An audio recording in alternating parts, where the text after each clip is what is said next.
introduce Joy as she walks to the podium, and that is that I've known Joy for many, many years. Joy is going to tell you a lot about Joy, but you're in for a treat today with our two speakers, and Joy being the first of two. Good morning, everyone. Wow, it's crazy to see so many people from this angle.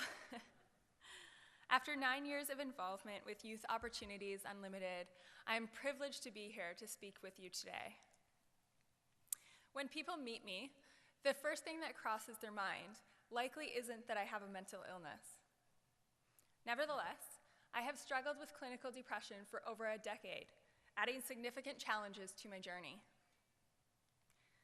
Stigmas prevent us from talking about these issues, but keep in mind that when it comes right down to it, my story isn't all that different from that of your neighbors, coworkers, family members, or friends. As far back as elementary school, I experienced a lot of turmoil, pain, and confusion. At the time, I didn't even consider the possibility that it could be partly due to a chemical imbalance in my brain. I assumed that it was simply a result of the chaotic and stressful experiences that were common within my family and on the playground at school. Shortly after I started grade 9, I became overwhelmed with it all. At my wit's end and lacking healthy coping skills, I decided to experiment with self-injury, figuring that it wouldn't be a big deal if I did it just once. You might be wondering why anyone would want to intentionally injure themselves. For some people, it sounds completely bizarre. Physical pain causes our bodies to release a chemical called endorphins, a natural painkiller. People go through the pain of self-injury to get the feel-good endorphin release.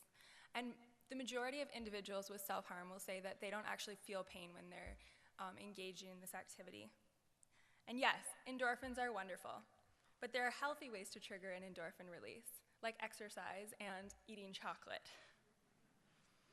For me, gradually that little scratch became a little cut, and one time of doing it became many times a day.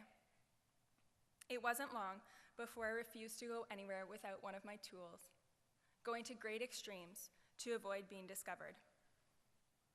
Remarkably, I was always careful to take care of my injuries, and as a result, I actually have no scars. Eventually, though, self-harm stopped relieving my pain. I reached a breaking point and started considering suicide.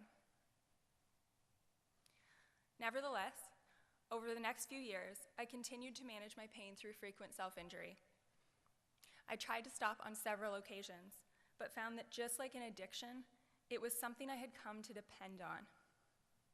I didn't know how to survive my emotional turmoil without it. Often I felt so much emotional pain that it felt like my heart physically hurt. At 17 years old, I finally decided that it was unwise for me to continue living at home in my chaotic family environment. As I prepared to leave home, my school social worker introduced me to the Youth Action Center, a program of Youth Opportunities Unlimited. With the help of staff, I applied for financial support through Ontario Works and subsidized accommodations through London Housing. After months of consideration and planning, I began to pack my belongings and prepare to move into my own apartment. That first year on my own, I went to the Youth Action Center a lot for meals, bagged lunches, and support through the staff and a young women's group. It was a great resource for me at a time when I really needed that extra support and didn't have a lot of support from family or friends. In my own place, I began doing really well. But the ever-abounding mental health stigmas had me convinced that I shouldn't need medication in order to remain mentally and emotionally stable. So in the spring of 2006, I abruptly took myself off my antidepressants. I managed well enough during the summer, but my moods are significantly lower during the dark winter months. In the fall, I was quickly sucked into the downward spiral of depression.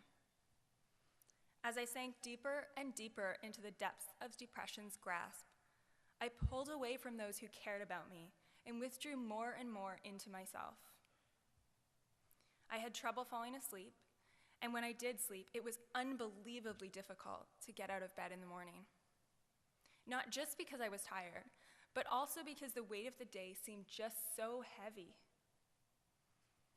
I stopped eating much, partly because I had no motivation to make anything, and partly because I simply didn't value myself enough to take care of my body's most basic needs. I showered less often, was consistently late for things, and had a super hard time focusing at school. I had lost all perspective and could not see beyond the pain and negative feelings that I constantly felt. I became severely suicidal. I talked with a friend a lot about my plans, and she called me a few times a day to check in on me.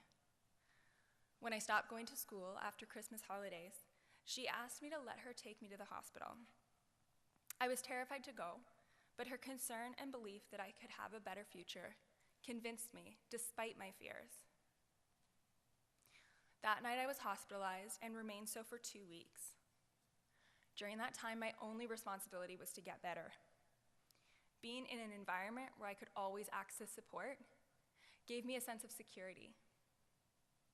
Daily visits from my friends or youth pastor showed me that I was valued and loved, even in my mess.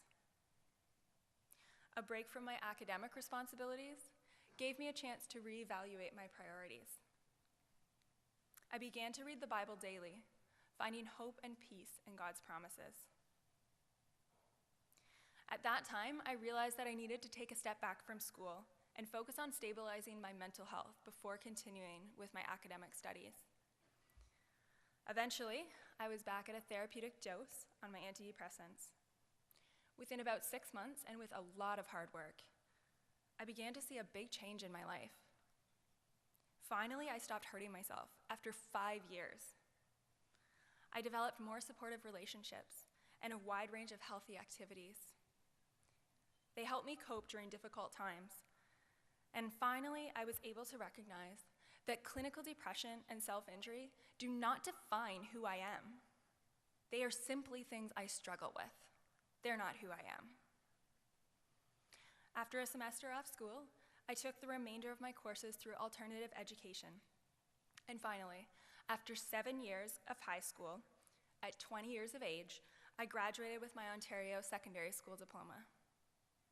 Furthermore, this past April, I graduated the Child and Youth Worker program and am now planning to pursue a Bachelor of Social Work. 9 years ago, I became a client of Youth Opportunities Unlimited, and it was a huge encouragement for me when Youth Opportunities Unlimited first asked me to represent them as a volunteer speaker in the community through the Youth Insight program.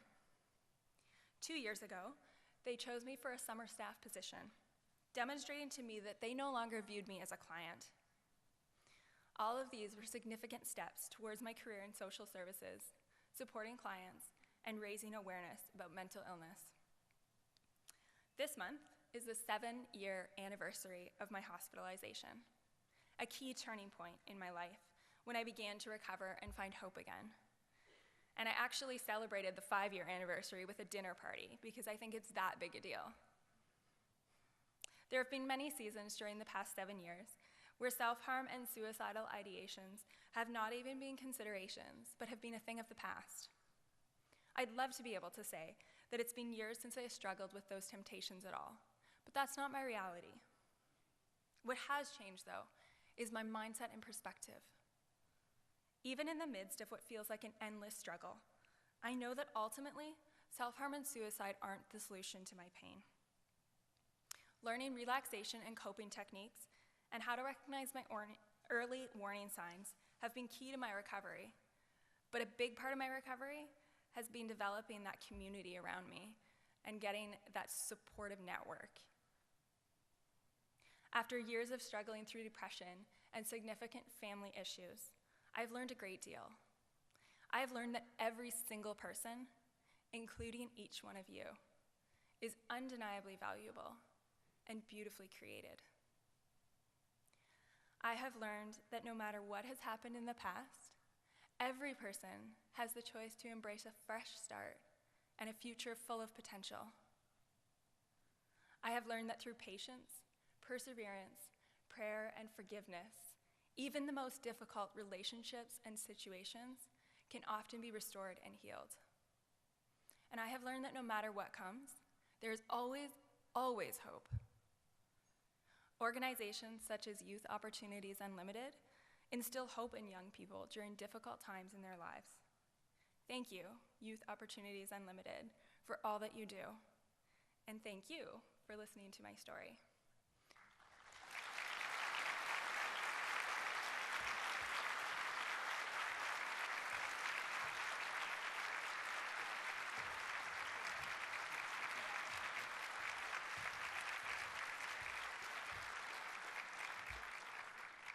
Good morning, everyone. I think my life started off pretty normal. It was actually pretty amazing. My dad owned a construction company, and he was also a realtor. My mother worked in an administrative position at a good company.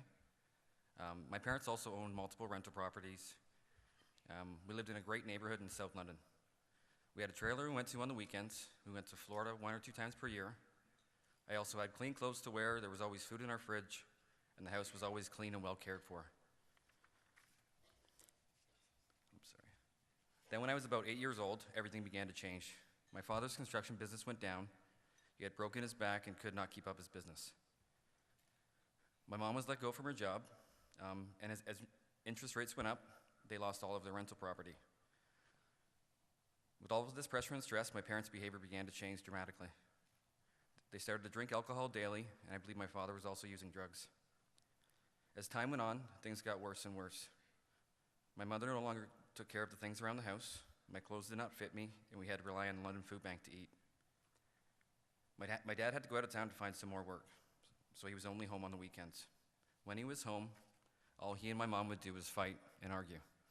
During these times, I was told to stay in my room. You can imagine being locked in your room for the entire weekend. It was horrible. If I did come out of my room, I would be hit or slapped by my father.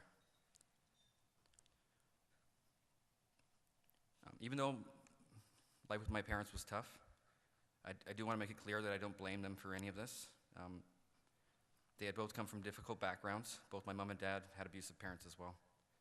They were dealing with their own problems, and I forgive them. When I was 12 years old, my parents lost their house, they lost their cars, they lost everything. The physical and mental abuse towards me continued, and it was soon happening daily.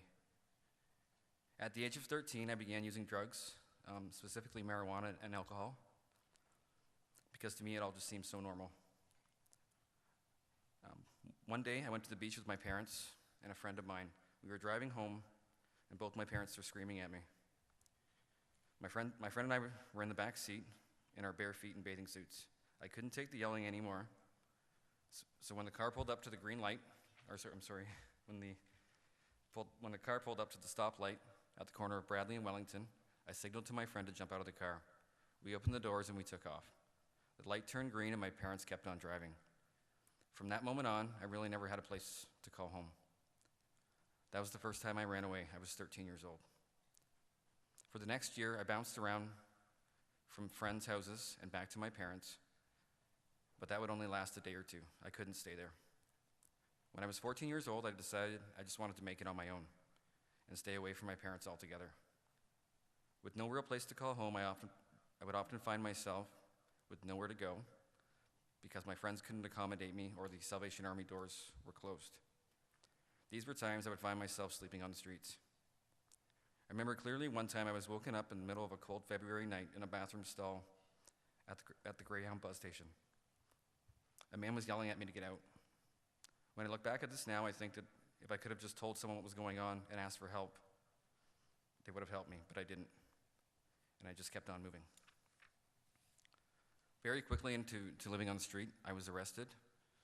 I don't remember exactly what for. It was likely drugs or theft. Things that I would find myself stealing were clothes and warm clothes and food.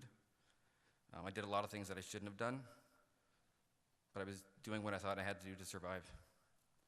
My parents knew that I had been arrested, but they refused to bail me out. That's when the Salvation Army did, on condition that I attend a program for street youth that they had offered. Being 14 years old at the time, I was the youngest person there. I stayed at the Salvation Army for 1 month, but ended up missing one of their sessions, and when I came back to the facility, they told me I was in breach of my bail conditions and the police were on their way. So I grabbed my stuff and I was on the streets again. Within 24 hours, I met a guy who was a bit older than me with his own struggles. He suggested that we catch a bus to Toronto until we could figure things out. Maybe there would be better opportunities there, or at least I wouldn't have to go to jail. I decided to go with him because he made me feel safe. He told me he would take care of me, which he did. When we got to Toronto, we had met a guy on the street, and we asked him if there was anywhere he knew that we could stay. He told us that there was a place called Covenant House 2 blocks up the road. There I found food and a warm place to sleep. Also, while I was there, they enrolled me in school. Even though I had a place to stay, I was still a child on the streets. And that is where I spent a lot of my time. I always used to hang out in front of a place called, at a pizza place at the corner of Yonge and Gerrard in Toronto called The Big Slice. There was a man that came there often. A few of you may know him. He was a VJ for Much Music back in the 1990s. His name was Michael Williams. He stopped me one day and asked if I wanted a slice of pizza. Of course I agreed. He asked me about my life, and he told me about his past as a child growing up in the streets of Toronto. I will always remember this because he didn't just walk past me like everyone else. He saw that I needed something. And I ask everyone here to learn from this man. People on the street are not always looking for money. A lot of them are just looking for someone to talk to, a human connection. Street people are not all bad people. Just talking to them may change their day or even their life. I stayed at Covenant House for about a month, but my life on the streets in Toronto was hard, and I found myself doing the same things as before, trying to survive. It was not long after that I was arrested again. They took me to a facility in Toronto called the Toronto Youth Assessment Center. This was a very scary place. On my second day there, I wanted to make a phone call to my parents to let them know that I was in jail again. But the inmates told me I was not allowed to use the phone. I obeyed for a day or two, but finally I stood up for myself and just picked it up. I was attacked by 4 inmates, was hit in the head with a heavy plastic cup, and was knocked out cold and needed a lot of stitches.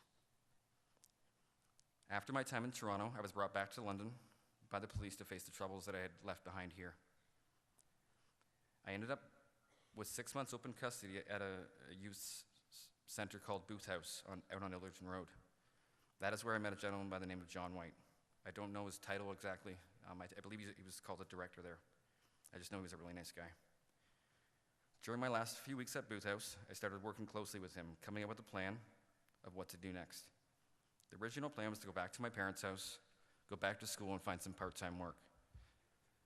But 2 days prior to my release, my parents informed John that I wasn't welcome home or back at their house.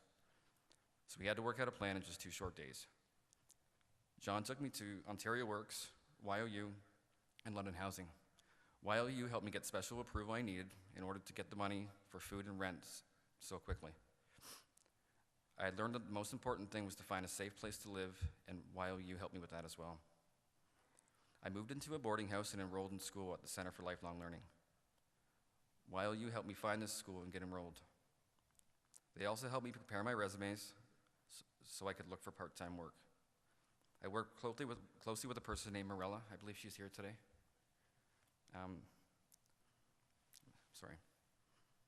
She helped me with everything that I needed. As I was wrapping up my high school, I was about 17 years old, YOU suggested I take an auto body course, which I did, and I eventually got a job working in a car shop because of this training. I continued to use the services of YOU for a while, but soon I got a grasp on things and was able to continue on my own. In my last year of high school, I met my now wife, Rachel. We finished high school together. We worked a few odd jobs together. We set our goals. We worked to save money to go on a trip, which was a lot of fun. We were pretty young. Then we got married. We got our own apartment, then bought our first house when we were 22 years old. During the first year in our new home, we had our daughter, Mia. After becoming parents, we decided we wanted to go back to school so we could do better with our lives. We decided that a career in real estate was something that we would really enjoy.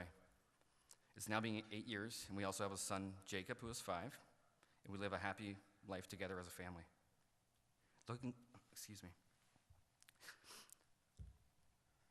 Looking back, I'd say that these challenges in my life were hard, but I wouldn't change them.